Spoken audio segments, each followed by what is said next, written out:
अस्सलाम वालेकुम viewers, I am Hina Mahjabeen. I hope you all will be fine. आज मैं आपके साथ शेयर करने वाली हूँ CS604 की असाइनमेंट नंबर 2 का idea solution. But idea solution share करने से पहले अगर आप मेरे चैनल पर न्यू हैं तो प्लीज़ मेरे चैनल को सब्सक्राइब कर दें और बेल आइकन को क्लिक करना मत भूलेगा ताकि अपकमिंग असाइनमेंट्स का जो नोटिफिकेशन है वो आप तक पहुँच जाए। लाइक भी कीजिएगा, शेयर भी कीजिएगा। ओके जी, हमारी है ऑपरेटिंग सिस्टम की असाइनमेंट नंबर 2 फॉर 2020। डेडलाइन है 16 दिसंबर और 20 मार्क्स की है। चलें जी, मैंने इस असाइनमेंट को ना 2 पार्ट्स में डिवाइड किया है। हमारे 2 क्वेश्चंस गिवन है असाइनमेंट के।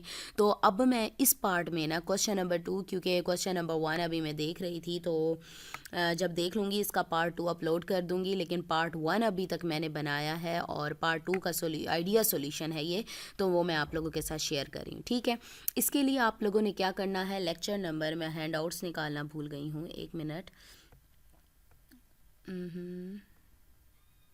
हमारे हैंड आउट्स ये रहे। ठीक है, हैंड आउट से लेक्चर नंबर 11 है जिसमें गिवन है, मैं इसको सर्च लग करती हूँ। ओके जी, कंट्रोल F करें और क्वेश्चन पहले देख लेते हैं, फिर उसको सर्च पर लगा देंगे।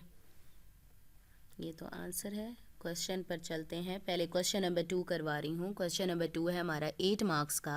Consider the following set of processes with arrival time and CPU burst time is given in milliseconds. Milliseconds में प्रोसेसेस गिवन है, अराइवल टाइम गिवन है, बर्स्ट टाइम गिवन है।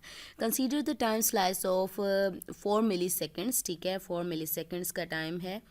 और चलें जी, draw Gantt chart showing the execution of these processes using the shortest remaining time first, यानी SRTF आपने find करना है, उसकी एग्जीक्यूशन का गैंट चार्ट बनाना है।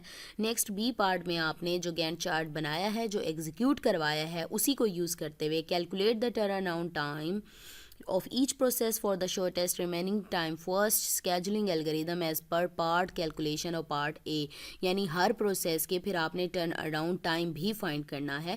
नेक्स्ट थर्ड पार्ट में आपने क्या करना है, calculate the waiting time of each process for the CRTF scheduling algorithm as per the calculation of part A।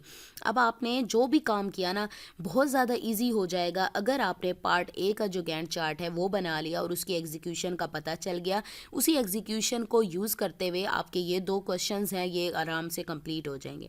Gantt chart का मैं बता देती हूँ कैसे बनाना है। ये 2 क्वेश्चन सिर्फ फार्मूला लगाना है, पुटिंग करके आंसर निकाल लेंगे आप। ठीक है, तो इसके लिए मैं इसको कॉपी करती हूँ, SRTF को कंट्रोल C कर लें, तो अपने हैंड आउट्स में इसको सर्च करें। ओके जी,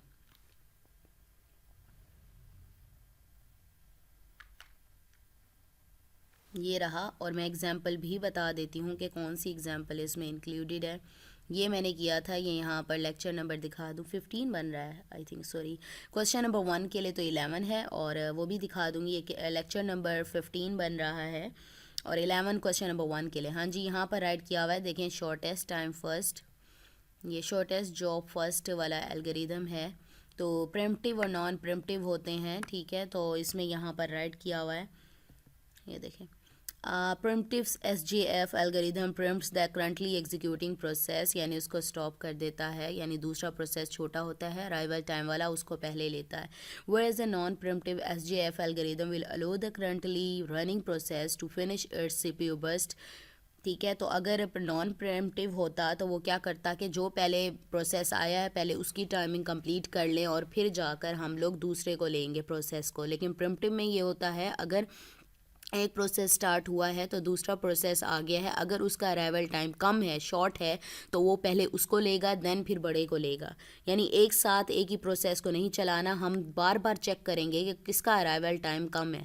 ठीक है, तो इसमें ये हो गया, primitive SJF scheduling is sometimes called shortest remaining time first scheduling, यानी SJF को प्रिमिटिव में जहाँ पर बार बार चेक करेंगे ये कौन किसका अराइवल टाइम कम है, तो उसके अकॉर्डिंग ही आप उस प्रोसेस को चलाएंगे। इसे कहते हैं प्रिमिटिव SJF और shortest remaining time first scheduling algorithm. यहाँ पर देखें, प्रोसेस गिवन है, अराइवल टाइम है, आप इसके लेक्चर भी सुन लें और भी इंटरनेट पर बहुत गैंट चार्ट इसका बनाया हुआ है। ये देखें, ये सेम इसी तरह से गैंट चार्ट बनाएंगे और इस तरह से ये राइट किया हुआ है। ठीक है, गैंट चार्ट बनाने के बाद फिर प्रोसेसेस का भी बता देती हूँ। यहाँ पर थोड़ा सा वो turn around time, waiting time पता नहीं कहाँ पर कहीं दिया हुआ है, लेकिन मैंने उसको सर्च नहीं किया, मैंने इंटरनेट से सर्च किया था, उसके फार्मूलाज किए थे, वो मैं आपको दिखा देती हूँ। हैंड आउट्स में आप अगर लेक्चर नंबर 15 क्वेश्चन नंबर 2 के लिए सुन लेते हैं, उसका कॉन्सेप्ट क्लियर हो जाता है, या फिर ये लेक्चर नहीं तो इंटरनेट पर लेक्चर्स हैं, बहुत क्लियरली बताया हुआ वहाँ पर, ठीक है, उसको समझ लें। चलें जी, मैंने यहाँ पर राइट कर दिया है, सॉल्यूशन फाइल की तरफ चलते हैं। ओके जी, क्वेश्चन नंबर 1 पर अभी वर्क कर रही हूँ, तो वो करूँगी, तो क्योंकि थोड़ी सी कंफ्यूज थी तो इसलिए मैंने नहीं किया। ओके जी, हम ये वाला टेबल, ये टेबल है, ठीक है। फर्स्ट हमारा जो ए पार्ट है वो राइट करने की कोशिश करते हैं कि गैंट चार्ट बनाना है, तो मैंने राइट किया यहाँ पर ए पार्ट ही लिया, सॉल्यूशन में ए पार्ट ही लिया और ये गैंट चार्ट बना दिया। अब ये कैसे बनाया ये मैं आपको दिखा देती हूँ, यहाँ पर पेंट में मैंने निकाला हुआ है। ओके जी, ये है मेरे पास टेबल, ठीक है। अब जो गैंट चार्ट है ना वो स्टार्ट होता है, एक मिनट,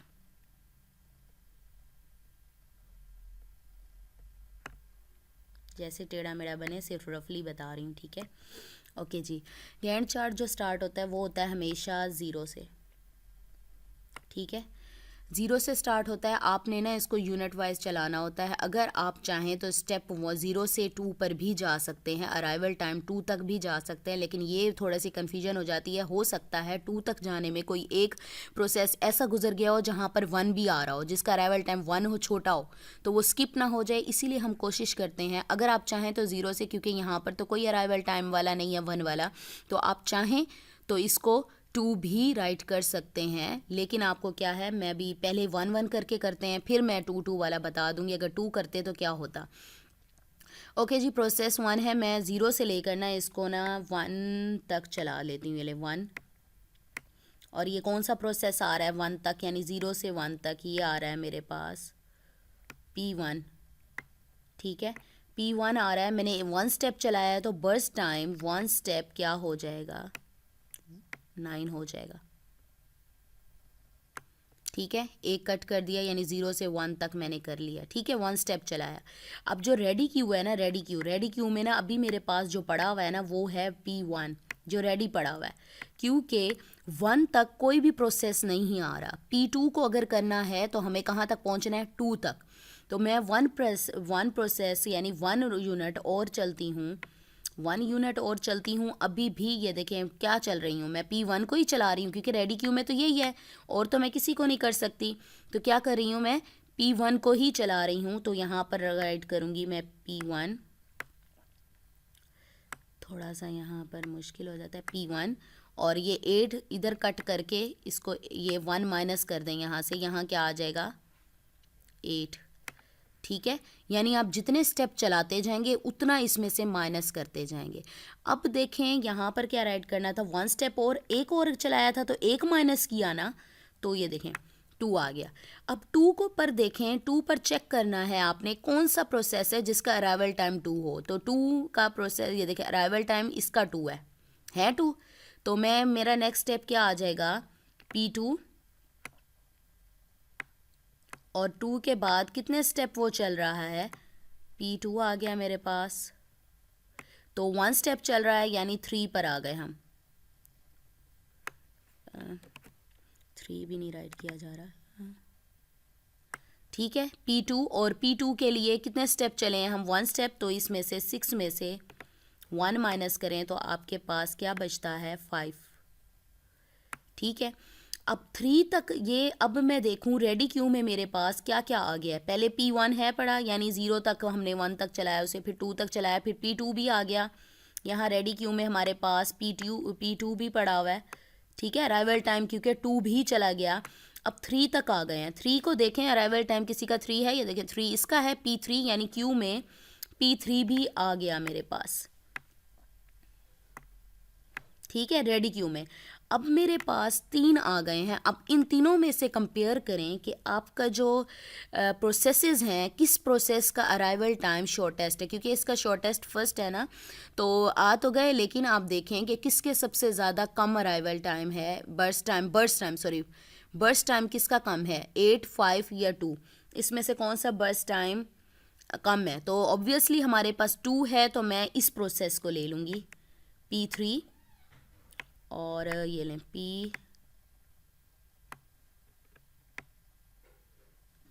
P3 लिया और 1 स्टेप चलाऊंगी, यानी 1 तक 4 तक ले गई। ठीक है, तो किसको चलाया मैंने P3 को, तो 1 स्टेप आगे गई हूँ, तो 2 में से 1 चला गया तो क्या बचा 1। ठीक है, अब 4 तक पहुँच गई। अभी तो तीनों प्रोसेसेस मेरे पास पड़े हुए हैं। ठीक है, तीनों प्रोसेसेस हैं मेरे पास। तो अब देखें इन तीनों में, अगेन चेक करें 4 पर आकर इन तीनों में से बर्स्ट टाइम किसका कम है। तो ऑब्वियसली हमारे पास P3 का कम है, तो नेक्स्ट भी हमारा P3 ही आएगा।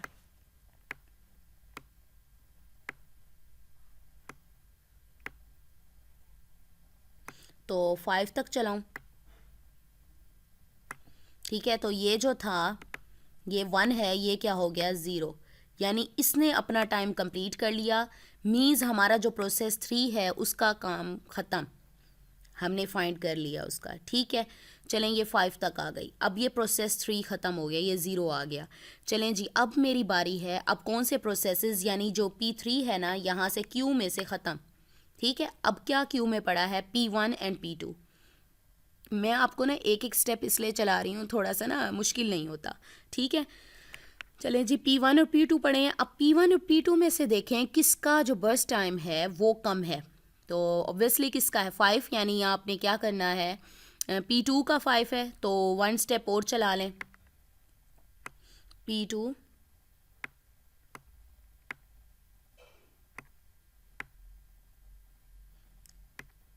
का 6 तक ले जाएं तो आप तो क्या कटेगा, ये देखें ये 4 हो जाएगा।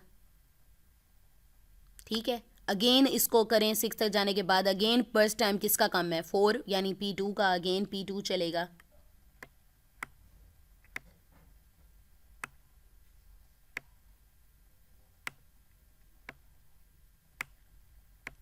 सेवन, अगेन 1 स्टेप चली हूँ तो फिर अगेन इसको कर दें माइनस, ये हो जाएगा 3। ठीक है, फिर अब देखें दोनों में से किसका बर्स्ट टाइम कम है, तो वो है ऑब्वियसली P2 का। फिर अगेन P2 आगे आगे आ जाएगा।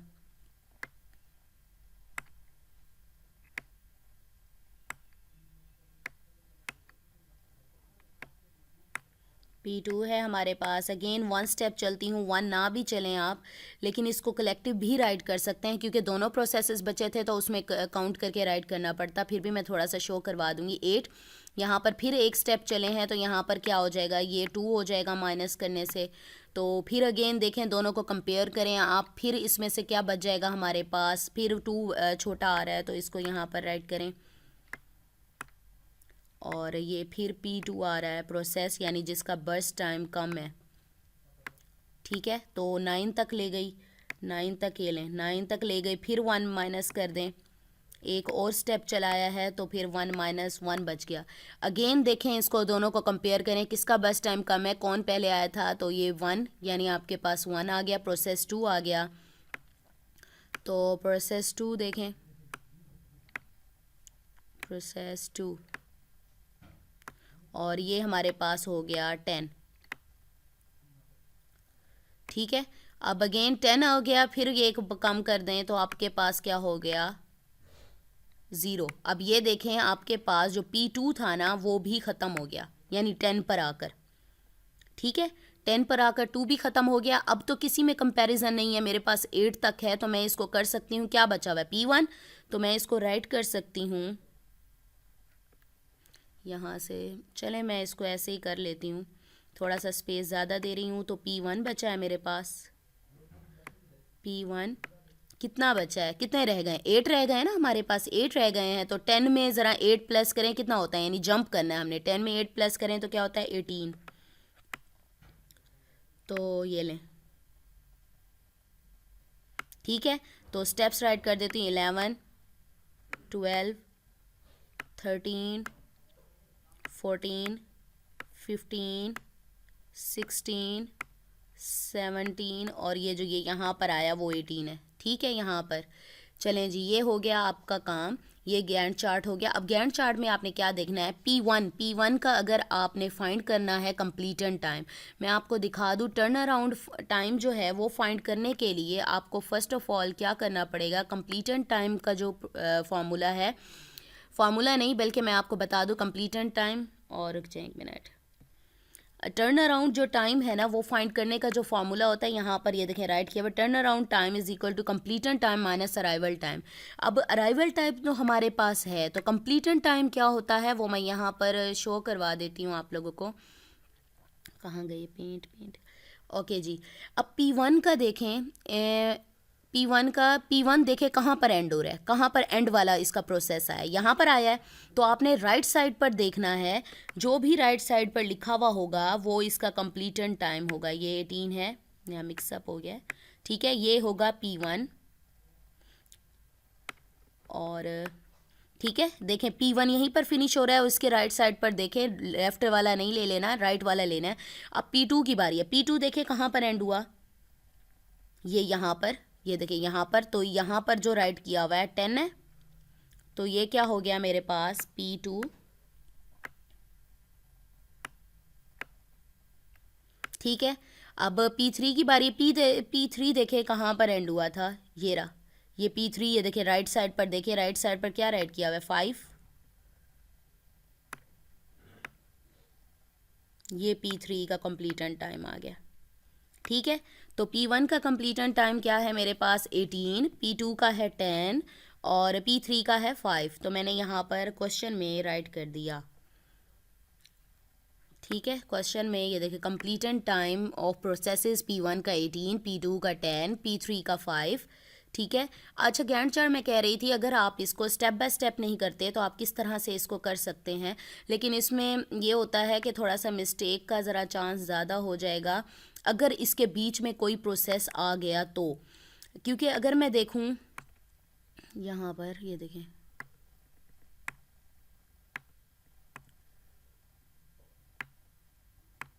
चलें मैं इसको अभी नहीं करती। हाँ जी, पहला प्रोसेस 1 है ये, और मैंने आपको कहा था प्रोसेस 1 ये गैंट चार्ट जो है वो 0 से स्टार्ट होता है, ठीक है। 0 से लेकर ये कहाँ तक जा रहा है, 2 तक जा रहा है, ठीक है। तो टेबल को मैं यहाँ से, रुकें टेबल एक बार और मैं कर देती हूँ, यहाँ से कॉपी करते हैं टेबल,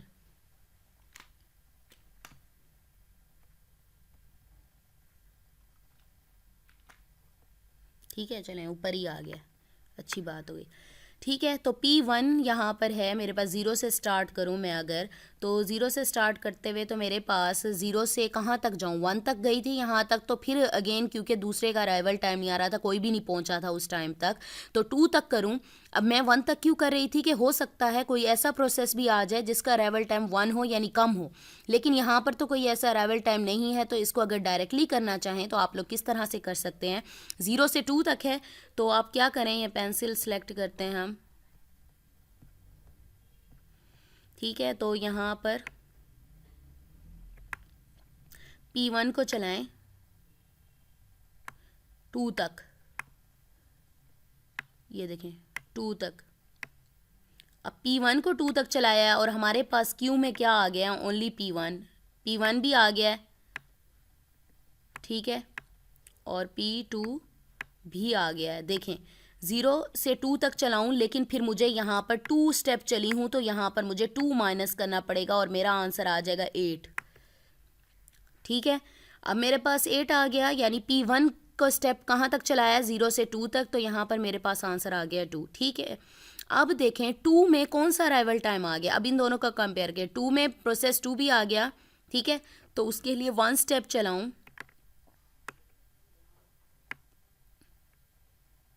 प्रोसेस 2 के लिए 1 स्टेप चलाऊं तो 3 हो जाएगा, ठीक है। तो ये मेरे पास क्या आ जाएगा, 5 हो जाएगा, ठीक है।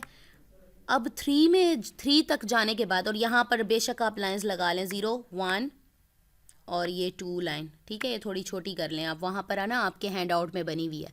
2 से ये 3 हो गया। अब 3 तक आने में ना देखें क्यू में हमारा ये भी लग गया, प्रोसेस 3 भी आ गया, यानी 3 तक अराइवल टाइम में प्रोसेस 3 भी हमारा आ गया है। अब 3 आने के बाद आप इन तीनों में कंपैरिजन करें कौन सा हमारा जो प्रोसेस है वो ज़्यादा छोटा है। तो प्रोसेस जो हमारा बर्स्ट टाइम है छोटा वो P3 का बन रहा है।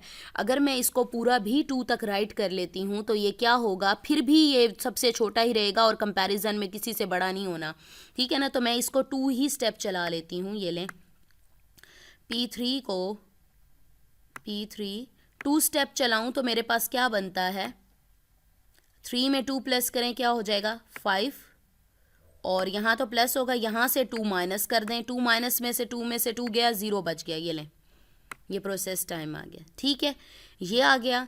अब इसके बाद देखें इन दोनों में कंपैरिजन करें, इनका किसका बर्स्ट टाइम कम है, तो कम किसका बर्स्ट टाइम है P2 का, तो मैं P2 कितना कम है 5, तो प्लस कर दें, 5 में 5 प्लस करें क्या होता है 10, यानी यहाँ तक 10 में आ गया, और क्या आ गया प्रोसेस 2 आ गया ना, प्रोसेस 2, और यहाँ से ना 5 को कट कर दें, 5 तो हमने निकाल लिए, यानी इसका बर्स्ट टाइम तो यहाँ भी 0 बच जाएगा। ठीक है, ये डायरेक्टली बता रही हूँ। इसी तरह से अब तो अकेला बच गया P1, तो P1 का तो बर्स्ट टाइम हमारा 8 है, तो इसको अगर 8 टाइम्स तक भी चला लो तो कुछ नहीं होता, 10 में 8 प्लस करें क्या हो जाएगा 18, तो किसको चलाया प्रोसेस 1 को, ये देखें आंसर वही आया, देखें 8, अब 8 को तक चला लिया है तो ये भी आंसर 0 हो गया, यानी हमारे जो प्रोसेसेस हैं उनका जो गैंट चार्ट है वो बन गया, उसकी एग्जीक्यूशन कंप्लीट हो गई। देखिए मैंने यहाँ पर देखें छोटा कर दिया है, यानी स्टेप वाइज किया है। ये अगर एक्यूरेसी चाहते हैं तो इस तरह से 1 बाय 1 करें, क्योंकि हो सकता है किसी का अराइवल टाइम पहला हो, क्योंकि हमारा जो एल्गोरिदम वो भी ये है फर्स्ट जॉब लेते हैं हम शॉर्टेस्ट। ठीक है, तो फर्स्टली शॉर्टेस्ट ना आ जाए इसलिए मैंने इस तरह से किया है, अदरवाइज़ आप इसको इस तरह भी कर सकते हैं। अब यहाँ पर कितने स्टेप आपने किए हैं 3 के बाद 4 और ये 5, इतने स्टेप आगे गए हैं, फिर 5 के बाद 6 7 8 और ये 9 और यहाँ 10 पर पहुँच गए, फिर 11, कितने स्टेप चले 12 13 14 15 16 17। आप ऐसे लाइंस भी ड्रॉ कर सकते हैं, बेशक MS वर्ड में बना लें, बेशक आप पेंट में बना लें, जैसी ग्रिप होगी। मैंने तो बहुत गन कर दिया है। ओके जी, मैं आपको दिखा दूं, चले मैंने बना लिया। ओके जी, इस तरह से कंप्लीट एंड टाइम, फर्स्ट तो हमारा था गैंट चार्ट बनाना था और उसकी एग्जीक्यूशन का बताना था, वो मैंने आप लोगों को दिखा दिया, ये इस तरह से बना हुआ है। ठीक है, नेक्स्ट हमारा था calculate the turn around time of each process for the shortest remaining time first scheduling algorithm as per part calculation of part 1, यानी पार्ट 1 में जो कैलकुलेशन किया है उसके अकॉर्डिंग आपने क्या करना है, टर्न अराउंड टाइम हर किसी का फाइंड एज पर पार्ट, हर पार्ट का। ठीक है, यानी इंडिविजुअली करना है आपने। तो मैंने आपको बता दिया कंप्लीटन टाइम क्या होगा, कि अगेन बता देती हूँ, कंप्लीटन टाइप आपने देखना है जो कि P1 प्रोसेस जहाँ पर एंड हो रहा है उसकी राइट साइड पर देखें आप क्या राइट किया हुआ है। ठीक है, P2 जहाँ एंड हो रहा है उसकी राइट साइड पर देखें क्या राइट किया हुआ है, P3 जहाँ एंड हो रहा है उसकी राइट साइड पर देखें क्या राइट किया हुआ है। ठीक है, तो ये बुरा ज़रा हो गया, ये समझाने के लिए किया था, आप लोग वर्ड की फाइल ही देख लें तो ज़्यादा अच्छी बात है, वहाँ पर प्रोमिनेंट नज़र आ रहा है। ठीक है, मैं फिर अगेन दिखा देती हूँ कैसे बनाया है मैंने, ये देखें ये ऊपर बना हुआ है। ठीक है, ओके जी, नेक्स्ट चलें, कंप्लीटन टाइम मैंने राइट कर दिया, टर्न अराउंड टाइम का फॉर्मूला बता रही थी, turn around time is equal to TAT भी कहते हैं, completion time minus arrival time. Completion time मैं आपको दिखा दूं, प्रोसेस 1 TAT यानी turn around time of P1, turn around time of P2, turn around time of P3। तो इसका जो कंप्लीटन टाइम है इसका 18 है और P2 का 10 है और P3 का 5 है। माइनस करते जाएं अराइवल टाइम, अब अराइवल टाइम कहाँ राइट किया हुआ है, ये रहा अराइवल टाइम, -0.0, -2.20 और -3.0, ये देखें मैंने यहाँ पर राइट कर दिया है। हाँ ये कहाँ गया, चलें ये देखें 18 -0.0 answer is 18, 10 -2.0 is equal to 8। इसी तरह से turn around time of P3 5 -3.0 is equal to 2। तो हमारा जो पार्ट नंबर 2 है वो तो कंप्लीट हो गया। अब पार्ट नंबर 3 पर चलते हैं, C पर। सी ये C है पार्ट, तो यहाँ पर ऐसे ठीक है। Calculate the waiting time of each process for the SRTF scheduling algorithm as per the calculation of part 1, यानी पार्ट 1 की जो कैलकुलेशन की है उसके अकॉर्डिंग आपने क्या बताना है कि इसका वेटिंग टाइम क्या है। तो वेटिंग टाइम का फॉर्मूला मैंने राइट किया है, waiting time WA is equal to time आना था T। ठीक है, waiting time is equal to turn around time minus burst time. तो टर्न अराउंड टाइम आप वेटिंग टाइम और प्रोसेस 1 राइट करते जाएं, ये देखें waiting time of process 1, process 2 and process 3। तो हम पहले उसका क्या था, टर्न अराउंड टाइम ऊपर देखें, ये देखें मैं दिखा दूँ, टर्न अराउंड टाइम P1 का था, ये देखें P1 का 18 है, P2 का 8 है और इसका 2 है। तो याद रखिएगा हम ये पुटिंग कर रहे हैं, ये देखें 18, ये देखें फर्स्ट वाला 18, 8 और 2 माइनस माइनस करते जाएं, किससे, बर्स्ट टाइम से। बर्स्ट टाइम तो यहाँ है 10, 6 और 2, 10 माइनस कर दिया, 6 माइनस कर दिया और देन आप 2 माइनस कर देंगे, ठीक है। ये देखें 2 में से 2 गया, 0 आ गया, ठीक है। ये हमारा क्वेश्चन कंप्लीट हो गया। अच्छा जी, मैं ना पार्ट 1 तो ये अपलोड कर दूंगी, पार्ट 2 का मैं कोशिश कर रही हूँ क्वेश्चन नंबर 2 भी करके अपलोड कर दूँ, लेकिन मैं आप लोगों को ना आइडिया हिंट प्रोवाइड कर देती हूँ। खुदा न खास्ता अगर मैं नहीं भी कर सकी तो मैं आप लोगों को बता देती हूँ ये कौन से लेक्चर से आया है। इसके लिए लेक्चर नंबर मैं इसको ही सर्च कर लेती हूँ। पेज नंबर था, एक मिनट, पेज नंबर 63 पर था, मैं पेज नंबर सर्च कर लेती हूँ, मैंने राइट किया हुआ है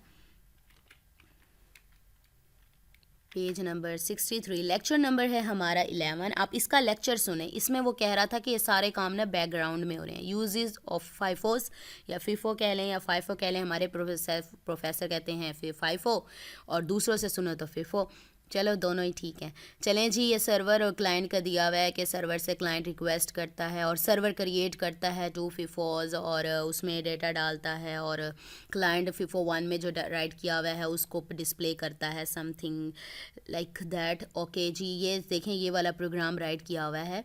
हमें उसने कहा है क्वेश्चन नंबर 1 में कि जो स्निपेट्स गिवन है ना आपको, यानी जो कोड के टुकड़े गिवन है ना, तो उसका ना आपने ना आउटपुट बतानी है, ठीक है। आउटपुट बताएं। By considering the above scenario you are required to write the output of the following code snippets. मैंने जो लेक्चर सुना है उसमें कहते हैं कि इस कोड में ना कि वो ना फीफो 1 क्रिएट कर रहा है, एम के नोड को यूज़ करते हुए फीफो 1 क्रिएट कर रहा है, क्रिएट करता है। अगर तो वो एग्जिस्ट नहीं कर रही तो वो एम के नोड यानी पी एरर डायरेक्टरी है उसको करवाएगा और रीज़न बताएगा कि क्यों आपकी मतलब एग्जिस्ट नहीं करती या एरर क्यों आ रहा है। और इसमें क्या कहते हैं, एम के फीफो को यूज़ करते हुए फीफो 2 क्रिएट करवा रहा है और ये काम उसने कहा है बैकग्राउंड में हो रहे हैं। अभी मैं आपको दिखा भी देती हूँ, ठीक है। इसी तरह से फिर रीड के लिए ओपन करता है फीफो 501 को और फिर राइट करता है 502 को ओपन करता है। नेक्स्ट वो क्या करता है, जो मैसेज लेता है उसको सर्वर रीड कर लेता है और क्लाइंट के ज़रिए इसको डिस्प्ले करवा देता है, राइट कर देता है, ठीक है। ये वाला आप लेक्चर 11 आप सुन लें। मैं इसलिए भी कंफ्यूज थी, मैंने नहीं किया कि गलत ना हो जाए फिर, क्योंकि आइडिया सोल्यूशन ही समझते हैं ना, फिर आप लोग ये समझते हैं कि मैंने पूरा सोल्यूशन ही दे दिया है और उसके लिए देखते भी नहीं हैं, कुछ देखते हैं और कुछ नहीं देखते। ये देखें the codes of server program, ये यहाँ पर कोड दिखा देती हूँ। ये देखें ये यूज़ किया हुआ है, ये वाला कोड है, ये देखें ये सारा कोड गिवन है यहाँ से, एक मिनट, यहाँ तक गिवन है, यहाँ तक, एक मिनट, इसको क्या हो गया है, यहाँ तक सेम कोड गिवन है, यहाँ तक ये वाला, यही प्रोग्राम वाला ही कोड गिवन है, ठीक है। ये वाला कोड सेम गिवन है वहाँ पर आपके क्वेश्चन में और ये सर्वर कोड है, ठीक है। ये लिखा हुआ है code for the server process और एक और पार्ट उन्होंने ऐड कर दिया है, वो किया है यहाँ से, ये मैंने किया है, ये जो हमारा पेज नंबर 65 है और ये क्लाइंट कोड है और यहाँ से उन्होंने राइट का जो है ना कोड यहाँ से ले लिया, ठीक है। मैंने रीड भी ऐड हो गया लेकिन उन्होंने ये वाला लिया था स्ट्रिंग वाला, मैं दिखा दूँ, ये लाइन भी है, ठीक है। क्लाइंट राइट वाली, ये क्लाइंट राइट वाली दिखाऊँ, ठीक है ना, ये देखें ये रही क्लाइंट राइट वाली। और इधर देखें मैसेज 1 तक लिया है, ये मैसेज 1 यानी उसने जो रीड किया वही डिस्प्ले भी करवाएगा वो, ठीक है। तो हैंड आउट्स में दिखा देती हूँ, तो वहाँ पर उसकी जो यहाँ पर लाइन राइट की हुई है, ये देखें in the session show in figure 10.4, ये 10.3 थी, ये जो ये दिखाया गया है, we show how to compile and run the client server software. We run the server process first so it could create the 2 FIFOs to be use for communication between the 2 processes.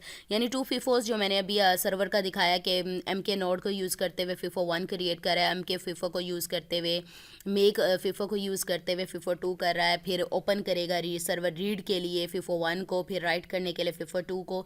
ये code ऊपर दिए हुए हैं, लेकिन ये सारी चीज़ें क्या हो रही होंगी, बैकग्राउंड में हो रही होंगी। वो कहता है देखिए, note that the server process is run in the background by terminating its command line with an ampersand. अब यहाँ पर देखें, पूरा कोड लिखने के बाद भी आउटपुट देखें, सर्वर टर्मिनेट हो रहा है। क्लाइंट की उसने आउटपुट दिखाई है हेलो वर्ल्ड, और उसने जो मैसेज स्टोर करवाया था, लेकिन हमारा यहाँ पर कुछ भी मेरे ख्याल में ऐसा कुछ भी नहीं गिवन। मुझे यहाँ तक लग रहा था कि इसमें तो वो कहेगा ना कि बैकग्राउंड में उसने FIFO 1 क्रिएट कर दी, अगर कोई एरर आता है यानी एग्जिस्ट नहीं कर रही तो वो उसकी रीज़न बताएगा, डायरेक्टरी को कॉल करेगा। MK FIFO को यूज़ करते हुए उसने FIFO 2 क्रिएट की, और उसमें अगर एरर आ जाता है यानी FIFO 2 में नहीं कुछ है तो वो क्या करेगा, उसको एरर डायरेक्टरी एरर डायरेक्टरी को बुलाएगा और उसको एरर की रीज़न बताएगा। फिर ओपन कर रहा है FIFO 1 को रीड करने के लिए, फिर FIFO 2 को राइट करने के लिए जो भी डाटा होगा FIFO 1 में उसे राइट करेगा, और ये क्या है, मैसेज रीड करेगा सर्वर जो FIFO 1 में है। ठीक है, FIFO 1 में रीड कर लेगा, और इसका जो क्लाइंट कह रहा है, आई थिंक सो कि इसका कुछ ना कुछ आंसर आएगा कि क्लाइंट ने जो राइट किया है वो मैसेज क्या कर देगा, क्लाइंट वाला वो राइट कर देगा। क्लाइंट राइट भी आंसर आ सकता है इस कोड का। ठीक है, ये सारे वर्क सारे बैकग्राउंड में हो रहे हैं। इसकी तो आउटपुट मुझे नहीं लगती, ये मैं अपनी तरफ से बता रही हूँ, बल्कि मैंने अभी पार्ट 1 क्या अभी ही बता दिया है। आप लोग करें, बल्कि कमेंट में बताएं कि आपके ख्याल में इसका आंसर क्या आउटपुट होगी, क्योंकि बहुत सारे ऑपरेटिंग सिस्टम वाले बहुत अच्छे अच्छे स्टूडेंट बैठे होते हैं, फीडबैक भी दे रहे होते हैं, तो वो बताएं तो बहुत अच्छी बात है कि इसकी आउटपुट उनके ख्याल में क्या होगी। मैंने तो बता दिया कि किस तरीके से इसकी आउटपुट आ रही है, और उसने क्या कहा है कि ये सारा प्रोसेस जो है वो बैकग्राउंड में रन करता है, तो इसकी आउटपुट क्या होगी। आउटपुट इनकी तो नहीं, लास्ट वाले की मुझे लगता है मे भी कुछ राइट करना पड़े, या फिर आप लोग इसकी डिटेल राइट कर सकते हैं। मुझे लगता है मैंने इसको एक्सप्लेन कर ही दिया है। चलें, आप लोग आउटपुट बताएं इसकी, कमेंट करें, मुझे ईमेल कर सकते हैं कि इसकी आउटपुट क्या बन सकती है। अगर आप चाहते हैं कि मैं और भी असाइनमेंट्स का आइडिया सोल्यूशन प्रोवाइड करूं तो आप लोग मुझे ईमेल कर सकते हैं। ईमेल आईडी मैं देती हूं अपनी वीडियोस की डिस्क्रिप्शन बॉक्स में, आप वहां से ले सकते हैं डिस्क्रिप्शन बॉक्स से, और वीडियो पे भी कमेंट कर सकते हैं, लेकिन ईमेल कर दे तो ज़्यादा अच्छी बात है।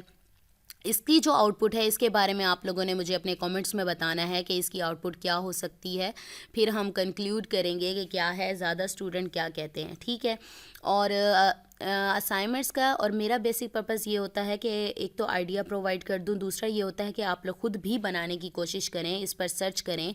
बहुत सारे स्टूडेंट्स होते हैं, हर किसी का अपना व्यू होता है, हर कोई अपना व्यू प्रोवाइड करे कि क्या सोचते हैं इसके बारे में या किस तरह से है। तो आउटपुट वाला ये मुझे इंतज़ार करूँगी, ठीक है, फिर मैं बताऊँगी, फिर अपलोड कर दूँगी सेकंड पार्ट, या तो मुझे टाइम मिल गया तब कर दूँगी, या फिर मुझे बहुत सारे फीडबैक्स आए कि ये हो सकती है, तो फिर मैं उसको खुद देखकर फिर अपलोड करूँगी। ठीक है, तो मुझे अपनी दुआ में याद रखिएगा, अपना ख्याल रखिएगा। टेक केयर, अल्लाह हाफिज़।